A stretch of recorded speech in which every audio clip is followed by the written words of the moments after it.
Welcome everyone who's joining us. We'll be getting started here in just a moment. I see there's still a few more people logging in, but we'll get started here in just about 1 minute.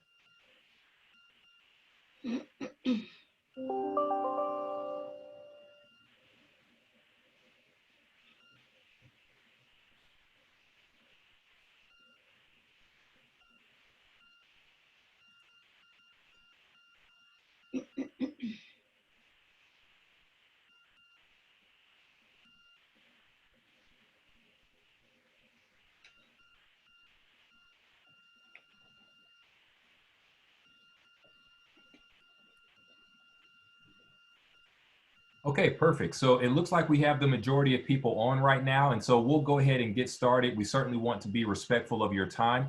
First of all, I just want to thank you all for joining us here today. What we're going to do today, obviously, as you can see there on the screen, is we're talking about professionalism in a virtual world and how we can kind of prepare for that new normal. And so we have put together an incredible panel for you all today. And what we're going to be doing is just going through and really looking at this, not from the standpoint of solving all the world's problems, but just kind of identifying some of the challenges that we're currently facing, and then looking at what are some potential solutions that we might be able to talk about and address, which may be able to help you moving forward. So a couple of other things that I want to talk about just as it relates to what you can expect from today's session. We're also going to address the hiring process. So in this current landscape, it used to be that maybe you could have a firm handshake and that was enough to make a strong first impression. Right now, we're not doing that. And so what are some changes to the hiring process, to the interview process for those of you who may be seeking jobs? What are ways that you can stand out? We'll be addressing some of those things. We'll also be looking at when will things return to normal, or will they return to normal? We'll be talking about some things related to that and just kind of give you some insights that we have based on our experiences. But then also, we'll be dealing with the topic of mental health. And so there's a lot of stress and anxiety that comes from these types of situations that, to be quite honest, are unprecedented. Most of us have not lived through a situation that has been this disruptive as in terms of a widespread thing in the entire country, not just a particular region. And so we'll be talking about that. And again, just trying to brainstorm some potential solutions for you as well. So with that, I'm going to go ahead and turn it over to our panel, because I would love for them to introduce themselves and share a little bit more about their backgrounds and what they're currently doing. And then also for the panelists who are here with me today, we've all been at home for quite a while. And so if you wouldn't mind, I would love to hear from you all. What are some things that you all have been doing to kind of pass the time, whether it's a good book you read, or a favorite show that you've been binge watching, or some other activity that you've been doing. I just love to know what you're doing to kind of keep your sanity throughout this virtual world that we're living in. And so I'll go ahead and start with Jennifer Neal, and then we will just go in the order that you see on the screen, followed by Ray, Monda, and Paul. So Jennifer, I'll go ahead and have you kind of answer that, if you will. Sure, and thank you, and hello everyone, and thank you for joining us. My name is Jennifer Neal, and I'm the National Associate Director of Campus Inclusion and Diversity at KPMG. That's a mouthful, I know. I have been there for 20 years. Contrary to what you may think, I actually graduated with a degree in public relations and advertising, so was not accounting or finance or information systems or any of those majors you might think, but I'm at KPMG anyway, and happy to have been there and to be there for now going on 20 years. What I do in my role is basically kind of serve as a brand ambassador. I tell not only my KPMG story, but our diversity story, which has slowly blended into one, if you can imagine. So really excited. When outside was open, as we still say, I got to travel around to all of the national conferences and regional conferences and campuses across the country, working with our recruiters to elevate and, as I said, tell our KPMG story. So fingers crossed, I'll be back on a plane and back at hotels soon. But for now, I'm happy to be here. And to answer the question about what have I been doing to kind of not go stir crazy, My professional answer, I have been on LinkedIn, and I hope that I will gain some more friends today. But it's amazing that even after 20 years, there's still an opportunity and a need and a desire to network. So I have increased my usage on LinkedIn. And then the fun stuff, I am on Netflix and Hulu and Amazon Prime, probably more than I should admit. I'm currently watching Money Heist, part 3, so join me. And it's a good time, but happy to be here. So thank you, Ryan. Awesome. Well, thanks for being here. We appreciate that. Okay, Ray, how about you? Well, so first I want to thank you again, Ryan, for inviting me to be part of this panel. And again, welcome everyone to this, to our virtual meeting. So for me, I'm coming from the education side. I've been at Valdosta State now for about 18 years. And for those of you who don't know where Valdosta is, we usually tell folks that it's a place you stop on the way to Disney. So we're close to we're very close to the Florida border. And when I came to Valdosta, I had no idea where it was. It was a leap of faith, if you will, because I was born in Jamaica, and then my family moved to New York. So I always thought of myself as a big city guy. So I never thought I told my students, never thought I would be living in Georgia. And so my food for thought with them is never say never, because you don't know what will happen with you in the future. So what do I do at Valdosta? Of course, I teach. And for those of the students that are on the call, I teach primarily auditing, both at the undergrad and graduate level. And then probably one of the students' least favorite course is government and nonprofit accounting. I teach that, and I'm currently teaching it at the moment in the summer. Ryan, you asked for things that we do. So unfortunately, because I'm teaching in the summer, I'm also in school and I'm grading a lot. So I need some sanity. So so I'm with you there, Jennifer. I've done more Amazon Prime movies than I ever thought I would have watched. And I got a free subscription to Disney Plus for a year because, again, I'm a college professor. I love free. And in terms of, then lately I've been on a reading kick, Ryan. I don't know why. So I got back to reading Stephen King. So for those of you who are Stephen King fans out there, try the new one, If It Bleeds. It wasn't as scary as I expected it to be. And then some of you may have seen the movie that was back in June. I think Amazon and all the streaming channels were giving this away for free, Just Mercy. I'm not a crier, but I found myself, I almost broke down at the end. It was amazing. So those are my recommendations for you as we get started. So thanks Awesome. again. Thanks for sharing that. You have some people in the audience. I'm seeing some comments, some other people who enjoyed that book as well. And for those of you who don't know Ray personally, he's very humble, but the work that he's doing at Valdosta State is pretty incredible. I've had the opportunity to go on his campus several times, and the students love his classes. So thank you for what you're doing to help develop the next generation of leaders. We appreciate that. Right. Okay, awesome. So Manda, could you answer those questions as well? Well, thank you very much, Ryan. Thank you, Paul, and thank you, Surgent, for having me on this webinar today.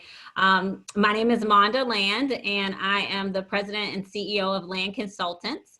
I formerly was with the Institute of Internal Auditors, where I was the director of college and university relations for global college and university relations.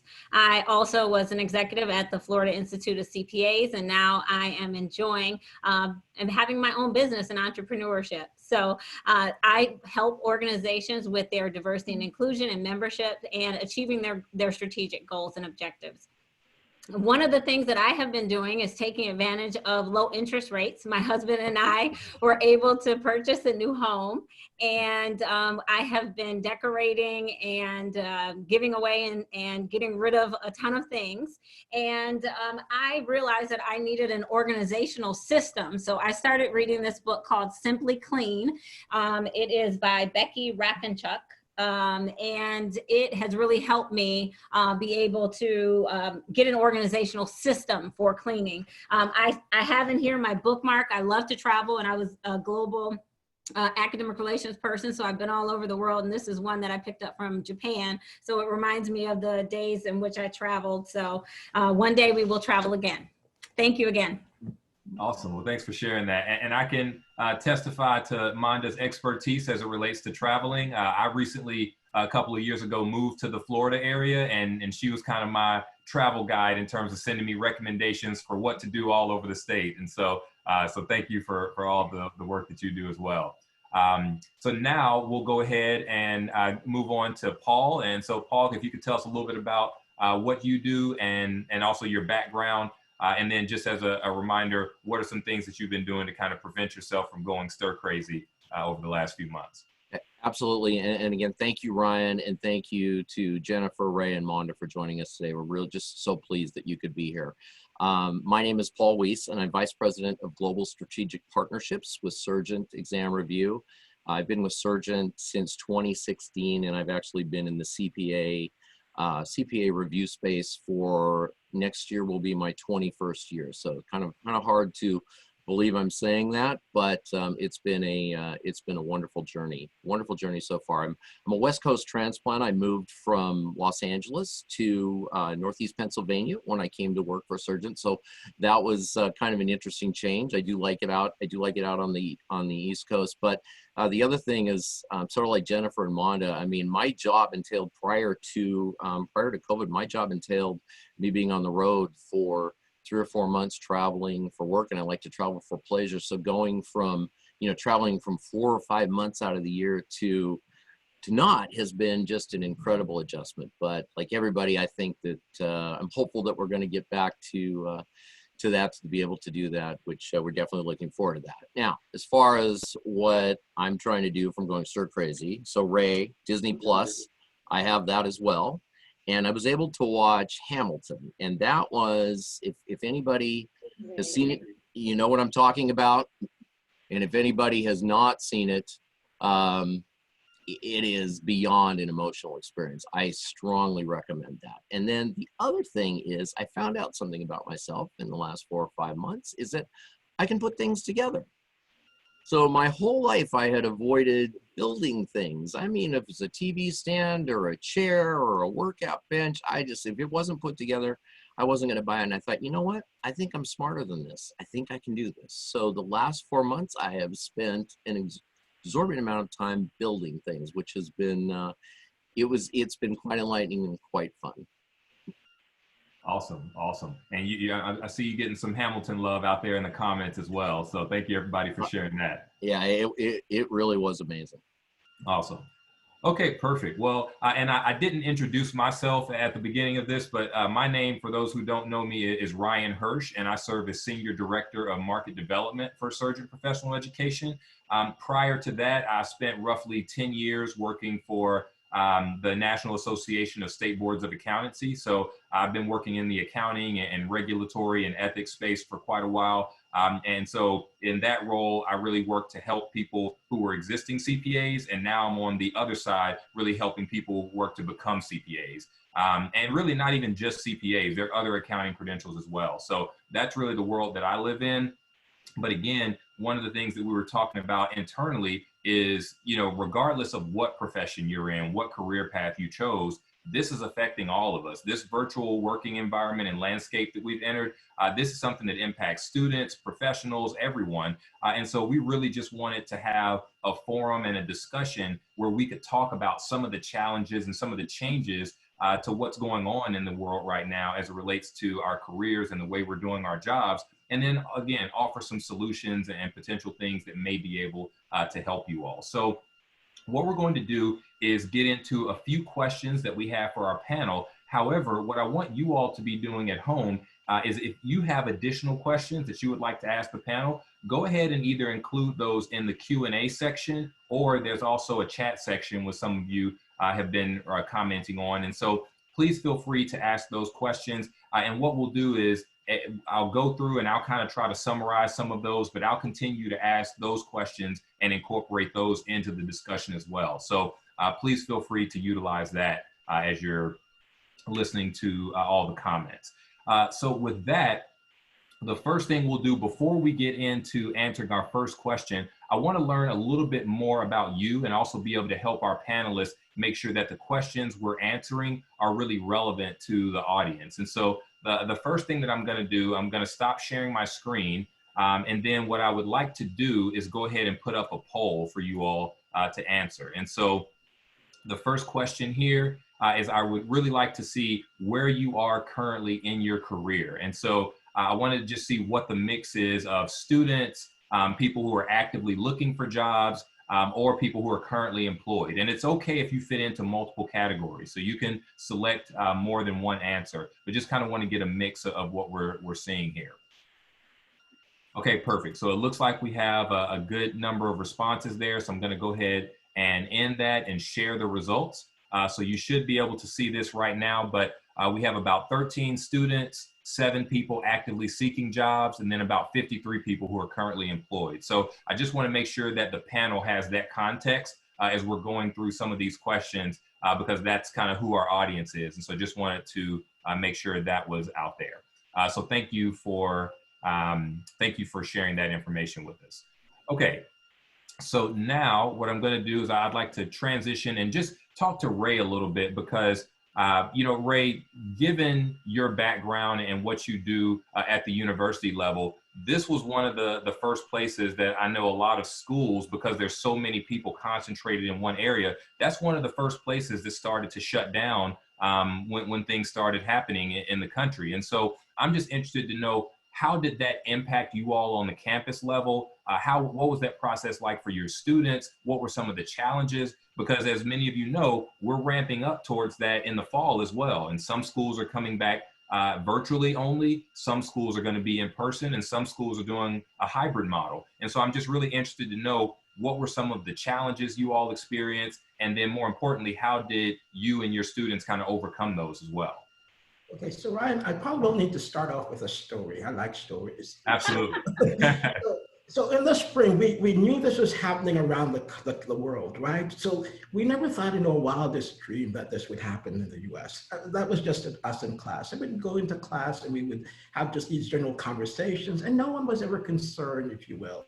So fast forward to spring break. We were going on spring break, and we sort of knew that if we expected that by spring break, we probably would close, we'd go virtual after spring break.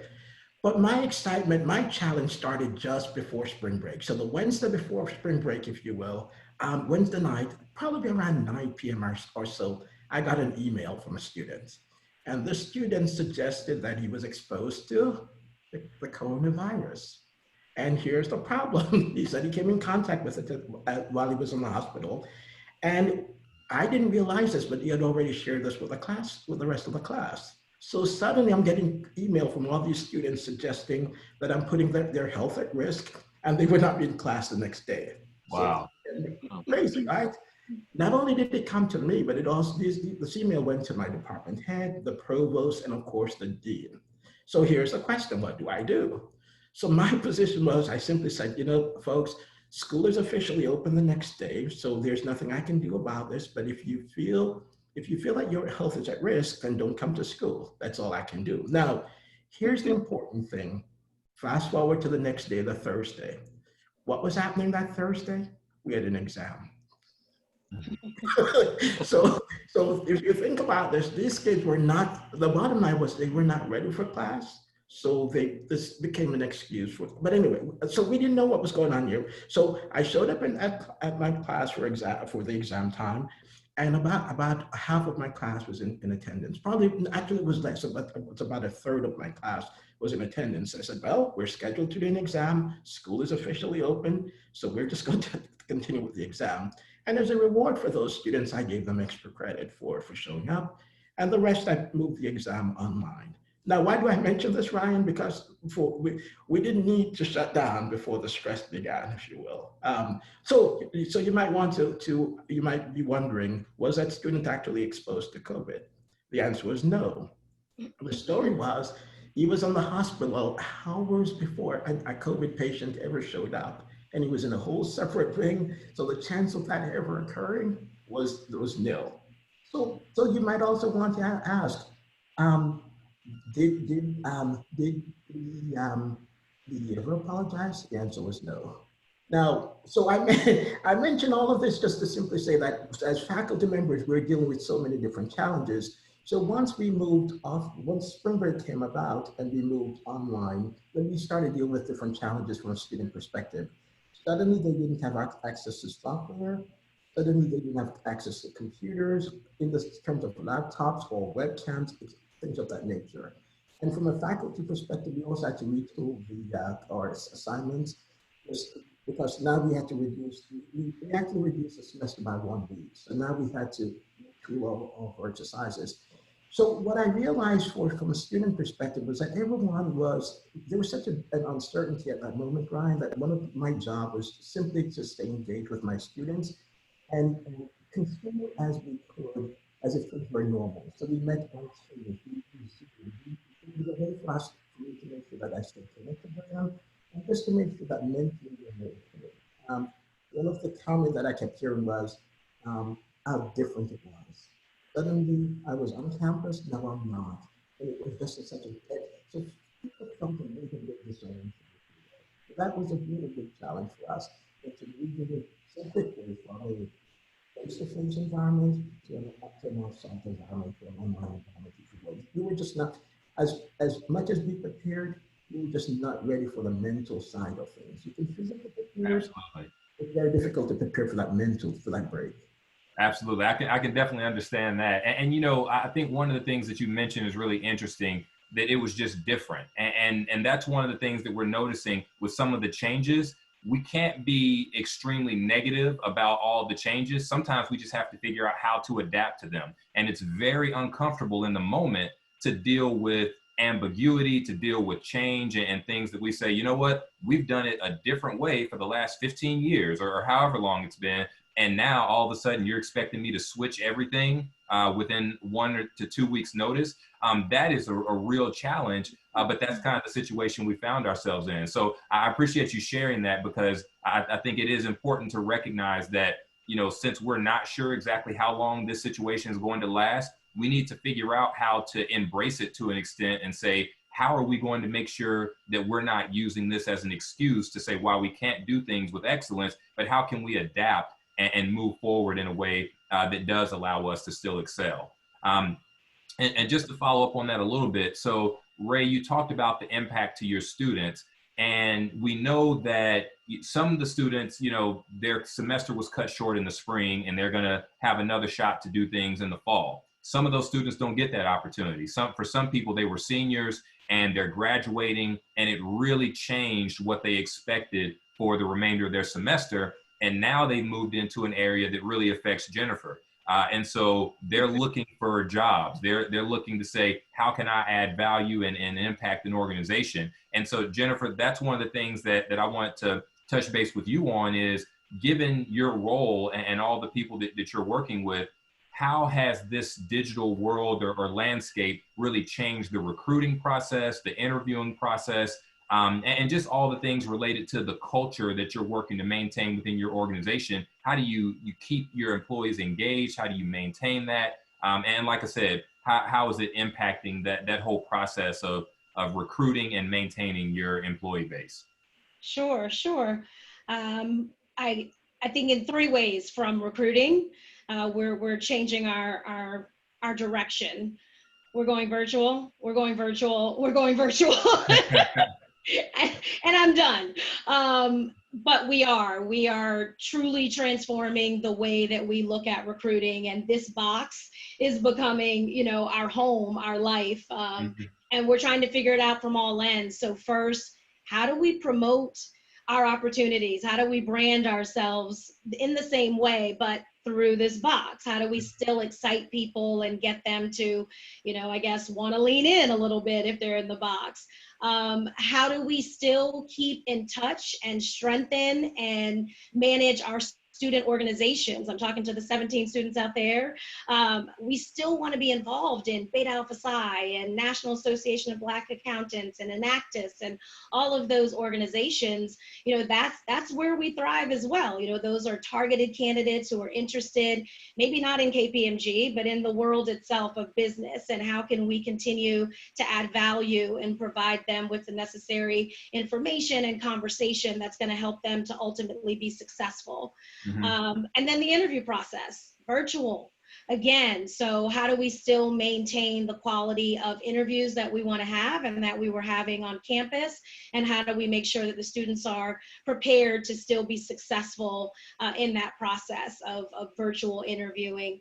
And all of that while also understanding and appreciating and respecting how tiring and the fatigue that comes within this box. Like, who knew, right? It was all fun and games when we were just doing Instagram and Facebook. Now we have to, we have to get dressed, at least on top.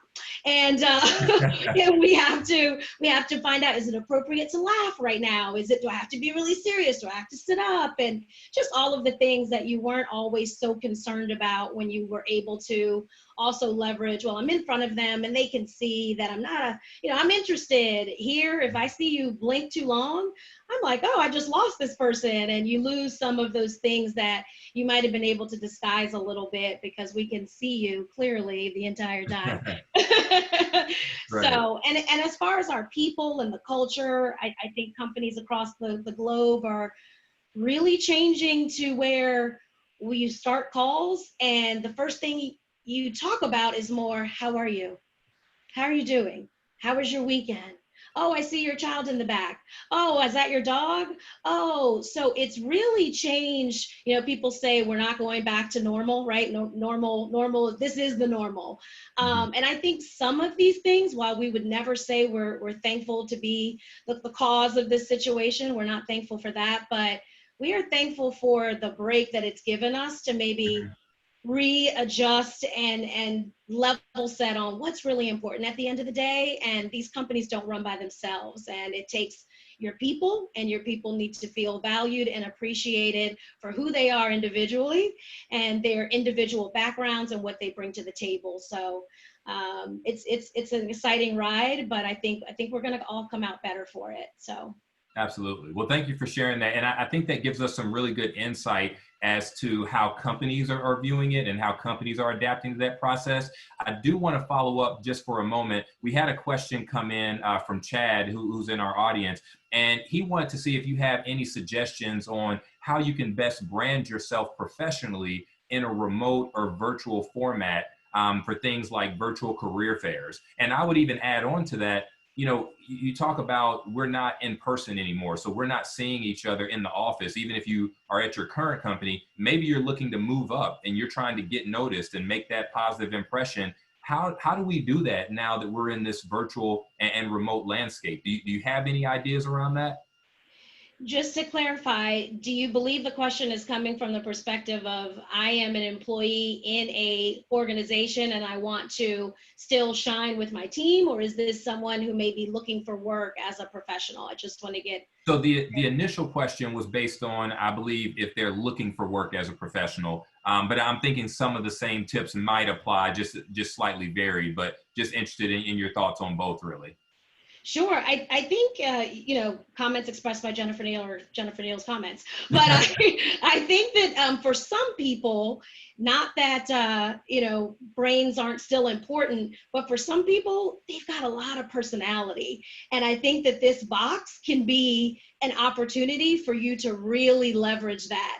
And I think having conversations with people, we're sharing as the employer more than we ever would have before when we're in the room. We're in that actual room where we've got so many things going on. We've got the time, we've got the next meeting, we've got all this stuff.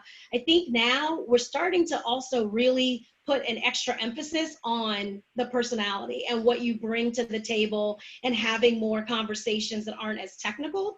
So I think branding yourself first and foremost and always what you have up here and what you can do, but also maybe leveraging what else you add, right? And being able to bring that into what would used to be a standard and typical interview. I think the interviews are even becoming a little bit more personal now.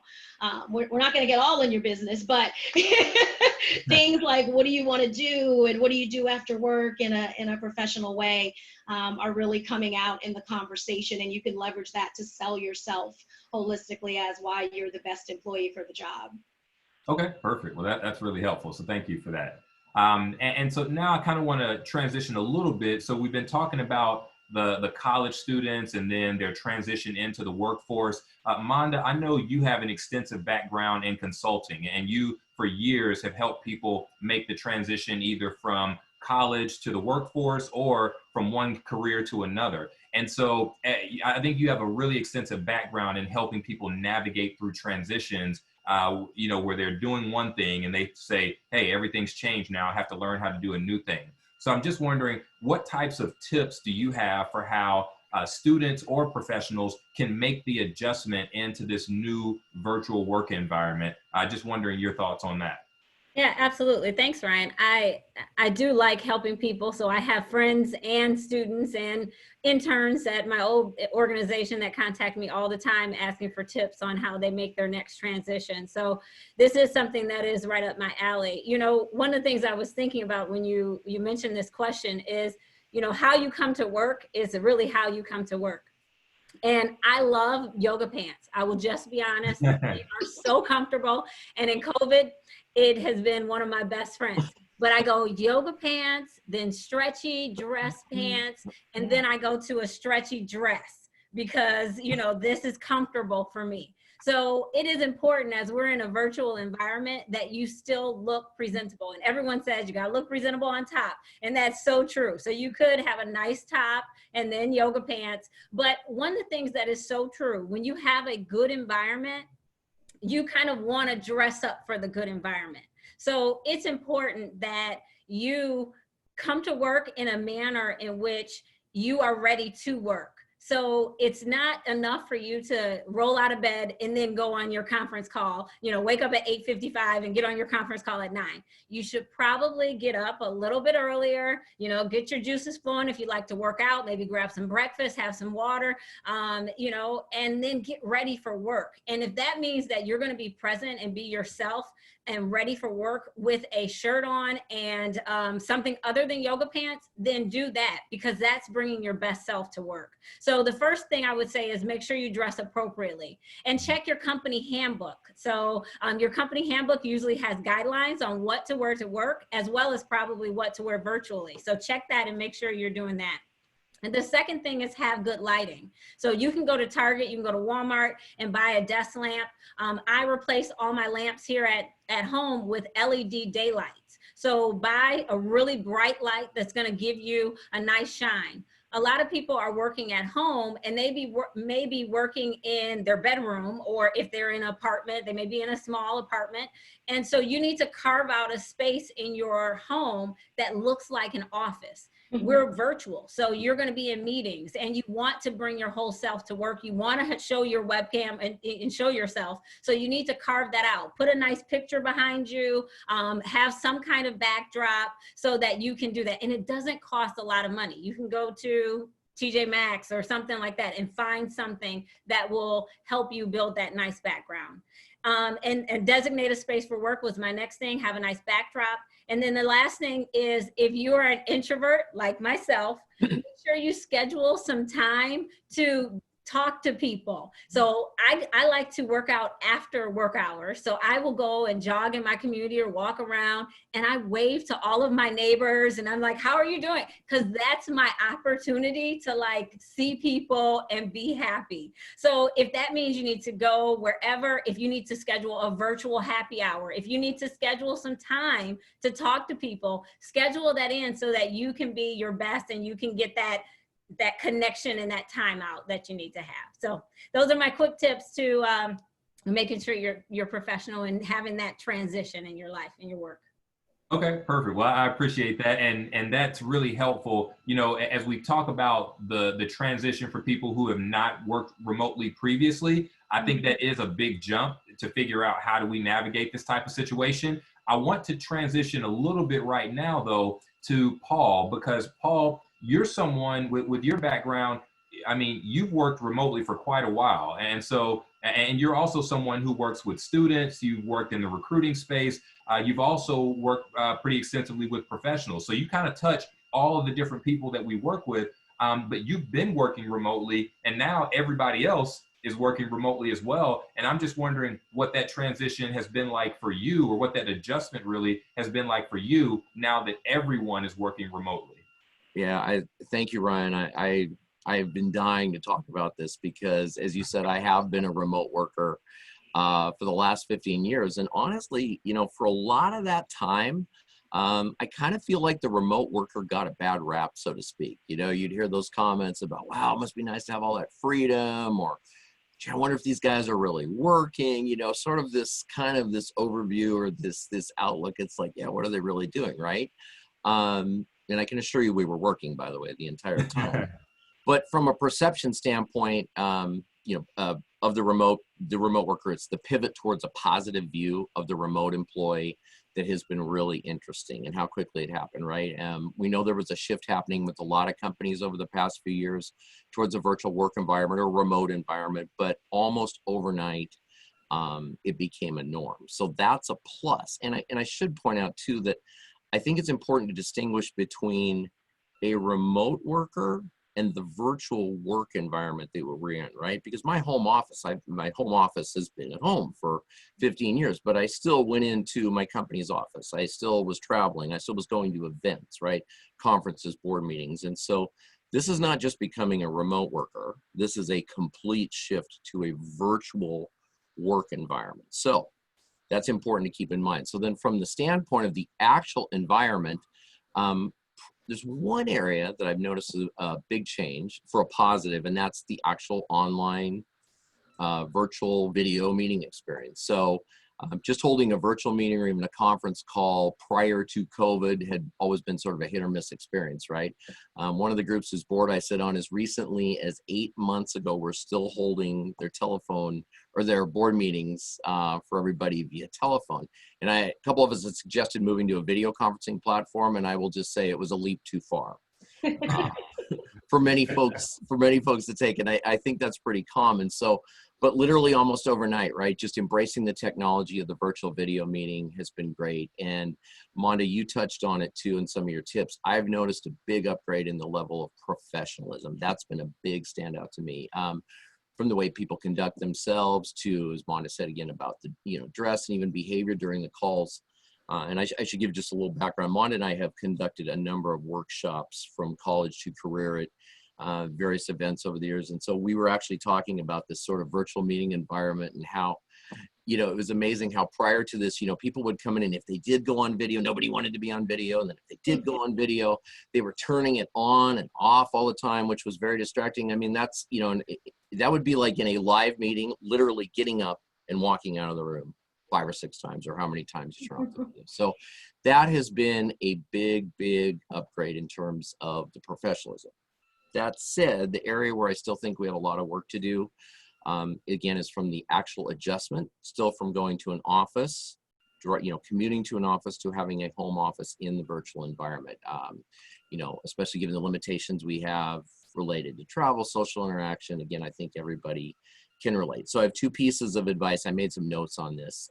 One, to the best of your ability, like we've already said, treat your home office and the preparation for your workday just as you would if you were commuting to an office. So if you were arriving at your office at 8:30, and always being on time at 8:30, that meant you were ready to go. Same thing has to apply, right? You have to get up in time. You have to follow that morning routine as best as possible, and you have to be ready to go, because this is your office. This is your environment, right? And so I always tell people, keep the work routine in terms of when you get up, you dress. When you take a lunch, that's important, right? We're all working from home. Take a lunch, that's important. And then obviously find some time to disconnect from the workplace. And the second piece of advice I would give, and we're gonna, I think, get into this, Ryan, a little more, is to not be afraid to talk about it. So it's a real challenge that we're facing, and the mental well-being aspect of it is critical. And I know, within our company, the leadership takes mental well-being very seriously. And so, for me, even, it's having been a remote employee to going to a virtual employee, it's been a change, right? And so just being able to talk about it with my colleagues, share some of the frustrations, some of the successes we've had, has made a really big difference in terms of, how I've adjusted, and I think a lot of our colleagues. So that's the advice I would give, is keep your routines and definitely talk to people about it. Absolutely. Those are a lot of great tips. And Paul, I want to touch on something, because we got a question that came in And actually, I think, Jennifer may have some input on this, but I think all of you may be able to speak to it potentially. But, you mentioned the engagement piece. So we've got these virtual meetings, but people are turning their camera on and off. They're getting up and leaving, things like that. It can sometimes be a distraction. And sometimes you wonder, are people really listening to me, or am I just out there talking and everyone's zoned out? So there was a question that came in, and someone said, once a new hire is brought in, do you have any tips related to how to train a new employee remotely? And I think one piece of it is worth addressing as it relates to training new employees, but even existing employees. Professional development is a huge thing as it relates to companies trying to retain their existing employees. And so as we talk about new hires and existing employees, what are do you have any ideas around how we can do training remotely when we're not all able to come to the conference room and participate in some type of training? Jennifer, do you or any of the other panelists have any thoughts on that? I can certainly start. Right now, we have 1,800 interns that are all over the world, and we did execute a virtual training, and it was the first time, and it's scary for them, scary for us, but it can be done. I think what's interesting, what you just said, that just kind of was like, oh yeah, is the content, right? So right now the content is when outside was open, and it does still address some of those things that you can't do from a physical standpoint. So there is going to need to be some edits made on virtual conversations and having meetings with clients in this format, and just the simple do's and don'ts, some that we and Paul just kind of covered, and being respectful and being mindful, and if you need to get up, and those kind of just pleasantries. So I think as we continue to move calendar month by calendar month, different things pop into your mind of, oh my gosh, we need to change that and edit it to where we are right now. So I do think that virtual orientation and trainings are already happening, and they're just going to get better, if you will, as people continue to get more comfortable about this being the way that people are going to have to engage.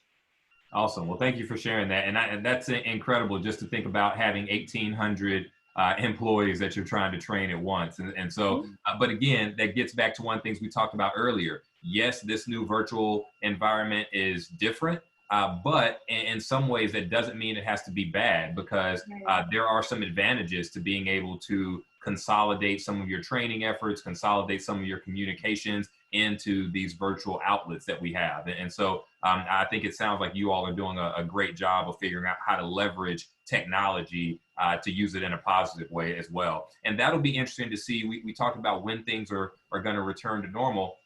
It'll be interesting to see how much things return to normal, or whether a new normal is permanently created. We think of some of these things being temporary, but in truth, they may not be. And so that'll be something interesting to monitor as well.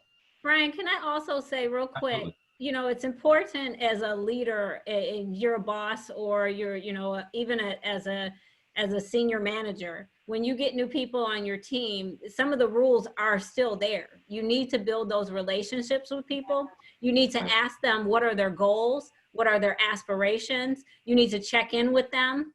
And even because we are in a virtual space, it does not negate the fact that people are still people. And at the end of the day, people leave organizations because they don't feel that they fit for them culturally. They don't leave a job, they leave usually a person or a culture or that type of thing. So it's important that as a boss, as a leader, that you sit down, you schedule those check-ins, and you ask those questions. What are your goals? What are your aspirations? How can I help you? You continue to sponsor, you continue to mentor, you continue to pour into the people so that they feel like they are belonging to your organization and that they belong to your team. Because otherwise you're going to have a high turnover. Even though, we're in a state right now that, people aren't as apt to leave, but at the end of the day, people will look for good people will leave and they will find another place to go. So you want to make sure that you do that, because you know, it was funny. I was reading a book about women rising in executive organizations, and they would always say that the guys would put it out there, I'm going to be partner one day, I'm going to be partner, and the woman wouldn't say anything. And then so when the woman and the man would come up for partner, you know, it said, well, John always said he wanted to be partner, she never said it, so we're going to give it to John, you know. So you need to still put it out there. You need to say what you want. You need to put your goals out there and communicate them to your organization and your leaders as well. So I think that's really interesting, some of the things you touched on, Monda. You talked a little bit about what companies should be doing to try to check in on the well-being of their employees, make sure they're getting everything that they need. And then you also added some things that employees may be able to do on their end to say, hey, I need to speak up for myself. I need to do those types of things. One of the things that I'm interested to know related to that is, as we talk about the well-being of an employee, you know, there's a lot of stress and anxiety that sometimes goes along with all of the uncertainty that we're facing right now. And I'm really interested to know, from the employee standpoint, what are some things that we can be doing to try to manage and cope with our potential stress or anxiety that some of us may be feeling right now? Because as you mentioned, our mental health and well-being is something that really drives our workplace satisfaction and feeling like, yes, I enjoy being here. We spend a lot more time with our coworkers in many cases than we do with our own families. And so I really think that's an important item to deal with. And so again, I'm just interested in your thoughts on how people can manage and cope with the anxiety and stress that they may be feeling related to all the changes and all the unknowns that are out there. I'll keep my comments brief because others probably want to hop in. I know Ray probably is dealing with this with a lot of students too. You know, it's important for us to be honest with ourselves first and foremost, because a lot of times we can keep going and keep going and keep going and say, it's not affecting me. Race relationship, it's not affecting me. You know, work conflicts, it's not affecting me. Home, it's not affecting me. And at the end of the day, it does affect you. It affects how you work. It affects the emotional stress that you bring to the office. It affects what you're doing. And really, if you really think about it, hurt people are going to hurt people. And if you have stuff bottled up on the inside of you, it's coming out somewhere. And so it's important that everybody just do a self-check. And if you need to go see a therapist, if you need to go talk to someone at church where you can get prayer, if you need to, you know, go talk to a friend or a confidant where you can just talk about things and really get, you might not have resolution, but when you're getting it out in the open, and as an employer, you know, check in with your people, you know, hey, how are you guys doing? Check in with your coworkers. You know, if you can express it and you feel a safe space to express your feelings, that's going to make you feel so much better. So mental health is so important. And usually even your company sometimes will have like an employee, you can contact a counselor, check into it. And it's nothing wrong with it. Sometimes there's this taboo about seeing a mental health therapist. Listen, if you need to see somebody, because at the end of the day, we're all dealing with stresses. We're all dealing with so many things that are coming our way that we may not have caused. Sometimes we caused them, but sometimes we didn't, but they affect us. And so we need to be able to deal with them and manage them so that we can really bring our whole selves to work and really work productively. Ryan, could I just add to that real quick? Yeah. I love what Monda said. And I think that, and I see this a lot in talking to students and new staff members, you know, new professionals, is mental health. It was almost taboo, right? For a long time to talk about one's mental well-being. And especially, let's be honest, especially if you're a man, right? That was just, you just didn't talk about it, right? You just got through to get through, right? And so it's great that we have this focus on it now. It's awesome that we're talking about mental well-being and mental health, but I think sometimes, we need to kind of deconstruct and remember what that means, right? So, because it becomes a buzzword, right?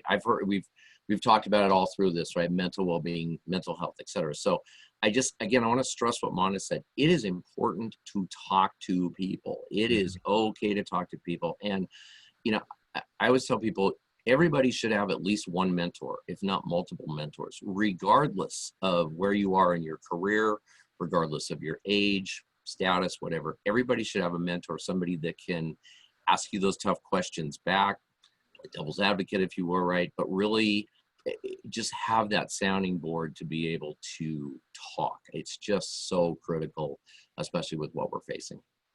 Well, thank you. Do you mind if I add to that? Absolutely. So for me, you know, sometimes we forget that, you know, as individuals, we have this issues, or we're facing the same challenges. And so when you mentioned employees, I thought about myself. So I'm lucky in a sense, I'm one of 8 children, and we keep in touch. And so we have about weekly or bi-weekly phone calls where we check in with each other. And these phone calls go on for 3 hours sometimes. So at 11 o'clock, I tell my family members that this is bedtime for me, I need to go, and they're still down. But it's a great way for us to keep in touch. So I think your points, Paul and Monda, are well taken. We need talking is the best way to do that. So what I try to do from my side as well is to make sure that I'm available for my students. So I meet them where they are. I found out recently that their conversations are usually between 7 and 8 p.m. So last night I scheduled a meeting between 7 and 8 p.m. so that they could be available, so that I was meeting them where they are. And that the purpose of it was just to talk, find out how they were doing, what issues they had, etc. So Paul, you're absolutely right. Find those mentors, and it's important. Mentor someone, or or find your mentor. It's wonderful, and find your family members. And your family does not always have to be biological. Find your family, however you define family. Find those folks. And even if you don't want to talk, it's okay to sit in a conversation and say, hey, I don't want to talk, I just want to listen. I've done that many times as well, where I just want to listen to a conversation and not say a word. Thank you. Absolutely. I think that's great insight. And you know, as Paul was talking about looking for mentors, Ray, that's one of the things that I know you do as an academic advisor. You kind of serve as a mentor for some of the students who are coming through your school. And as we talk about the need for maintaining these relationships, because being isolated, especially if you live alone, that can be a real challenge. So what are some of the additional ideas that you would give to people who are trying to either, whether it's from a networking standpoint or just from the standpoint of, I need to talk to somebody, I need to be around other people in some sort of format? What are some ways that people might be able to do that? So I'm in a small town, so this may not be the best. I'm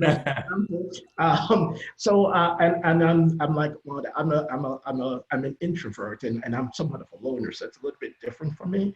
But we're all part of organizations, and you're absolutely right. So I think we've invited Beta Alpha Psi on, and there's NABA. We're part of something. Be part of an organization. Be part of something that's bigger than yourself. And each of us have someone out there, Ryan. I think we sometimes forget the important role that faculty members play. So sometimes if you're faculty, even for those people that are in the workforce, there's still someone out there that you can reach out to, and just reach out. And you don't have to tell the person why you're calling. You're just having a conversation. So I think sometimes we just need to get outside of our little bubble and just reach out. Mm-hmm. And that conversation will just occur organically. Absolutely. And I think these are really good tips for helping us figure out, until things do get back to normal, as we're calling it, how do we make it through these difficult times, these challenging times? So I think these are some great ideas. I do, though, want to address a question that came in. So as I mentioned, you know, these are things we're doing until we get back to the normal status. There was a question that came in that said, people often talk about the new normal. And it said, will there actually be a new normal, or do you think things will continue to evolve? For example, do you think digital will replace physical? Will there be a greater adoption of automation and artificial intelligence or augmented reality? And then there was also a follow-up question to say, do you think it depends on what industry you're in, whether it's public accounting or corporate finance? And so I think that is interesting as we talk about, you know, there was an article that Paul sent me a couple of days ago that talked about the challenges that people face when there is uncertainty and they don't know what's coming later in the year. Sometimes they say you should go ahead and book a trip, even if you don't know if you'll be able to take it. Just put it on the calendar, because mentally you need to have some sort of light at the end of the tunnel. And so I'm just interested and curious to know you all's thoughts as a follow-up to that person's question. Do you all think this is the new normal that's going to last and remain? or is it just elements of it? And I know this is just opinion. We won't hold you to it, but I'm just kind of interested to know you all's thoughts on the future and whether this is our new normal or whether it will evolve into something different. So perhaps I'll start from the education perspective, and again, these are just my opinion. I think we've seen the evolution already. We knew there was a lot of conversation about moving things into an online space, and I see that happening more and more. So talking about the fall, looking towards the fall, we are planning on being open in the fall, but we're going to have different types, different structures. Some folks will be teaching exclusively online. Some of us will be in class with social distancing. We are not sure how that will work, but we've been asked to embrace technology, and I think I see more and more of that happening. So, what it will look like in the future, my big fear, I'm concerned about the number of universities that might fold. Longer this lasts. So, from an education perspective, I think we're in an evolution. Absolutely. Well, thank you for sharing that. One thing I want to mention, there was, as we think about ways to evolve in this process and what it will look like, there was someone from an organization called Beta Alpha Psi, which I know many of you are familiar with, who just commented and said, one thing that a lot of companies are doing is practicing flex time. And so that's something that may stay as we kind of evolve into this situation. So it'll be very interesting to monitor the temporary trends and shifts that organizations are making, and then figuring out, okay, now what's going to stay and what's going to change. So thank you for sharing that as well. Right now, we have about 4 minutes left, which is perfect because we have 4 panelists. And so I would love to just get your final thoughts on any additional comments that you'd like to make to our attendees, to just either whether it's a word of encouragement or a tip or a piece of advice. What would you say to the attendees who are out there, just your last piece of advice? And we'll go ahead and start in the initial order that we started in. And so Jennifer, if you could go first, and then we'll go to Ray, Monda, and then Paul. Okay, I will center my tip around the population that's looking for work or will be looking for work. And I will say, as it relates to the interview process, how do I interview in a virtual world, and what do I need to worry about, and the orange wall, the yellow wall, and what I'm wearing? Stick to the beginning and the end, the interview. That is still ultimately going to be what's going to get you the job, right? So the beginning and the end is what comes out of your mouth, what comes out of your mind, how you sell yourself, know the company, know your resume, know the position that you're interviewing for and what are the qualifications, and sell yourself, right? And then of course, as Monda said, as Paul said, making sure you're showing up and you're sitting up. If you've got a swivel chair, don't do this, So make sure you're still being professional. It's helpful. All of you, sweaty palm people, you don't have to hide anymore. Put your hands up. We don't know, right? If you wear too much cologne or too much perfume, who cares? We can't smell through the box. So just focus on your interview, right? So be safe and comfortable in your home, right? In your space that you're interviewing, so that use that to your advantage, but don't be comfortable in the place that you're in, which is currently unemployed and looking for a job. So marry the two. Be safe in your place, but don't be safe in the place of not having a job, and do your best and ace that interview. Awesome. That's great. Okay, Ray, how about you? I'll make mine short. The word integrity has been on my mind for a while. So even in the spaces, it's important for us to still maintain our integrity. So I'm in an online world now where I don't know if the results that I'm seeing are much, much, much better than I've ever seen before. My students are just performing absolutely fantastic. So there's a question about integrity. So you don't going back to what Jennifer is saying. I mean, Jennifer is going to hire you. You're my student. She's going to hire you in the future. She wants to make sure that that integrity carries through.